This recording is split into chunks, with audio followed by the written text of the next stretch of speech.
ஒரு பையன் வந்து இன்டர்வியூக்கு போனானாம். நிறைய சர்டிபிகேட் இருக்கிறது, நல்ல திறமைகள் இருக்கிறது. அவனிட கேள்வி கேட்காமலே அவர்கள் வேலை கொடுக்க முடியும்.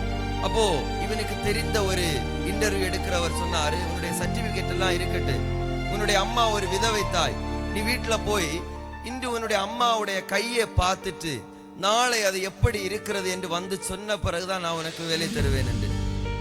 அப்போ வாலிப பையன் அதுவரையில அம்மா கொடுத்த உணவு அவனுக்கு தெரியும், நல்ல நல்ல விதவிதமான உணவுகள் தெரியும். ஆனால் அம்மாவுடைய கையை அவன் இதுவரை பார்த்ததே இல்லை. அம்மா வீட்டுல போய் அம்மா உன்னுடைய கையை காட்டு என்று சொன்னான். அம்மா காட்டவே இல்லையா. இவன் வற்புறுத்தி காட்டினதுனால அம்மாவுடைய கையை பார்த்தபோது பாருங்க, கையெல்லாம் அநேக இடங்களில் கருப்பாக தீப்பட்டது மாதிரி அலங்கோலமான ஒரு கையா இருந்ததாம். அந்த கையை பார்த்து அவன் அழுதானாம். அழுதுட்டு மறுநாளைக்கு வந்து அந்த இன்டர்வியூ எடுக்கிறவரிடம் வந்து சொன்னானா, என்னுடைய அம்மாவுடைய கை மிகவும் அலங்கோலமாக இருக்கிறது. ஹல்லேலூயா. அப்போ அந்த மனிதர் சொன்னாராம், நீ நல்லாக வேண்டும் என்பதற்காக உன்னுடைய அம்மா அநேக வீடுகளில் பாத்திரம் கழுவி அநேகருடைய நிந்தையான பேச்சை கேட்டுதான் இவ்வளவு சர்டிபிகேட் உனக்கு கிடைத்தது, அல்லாமல் உன்னுடைய திறமை அல்ல. ஹல்லேலூயா.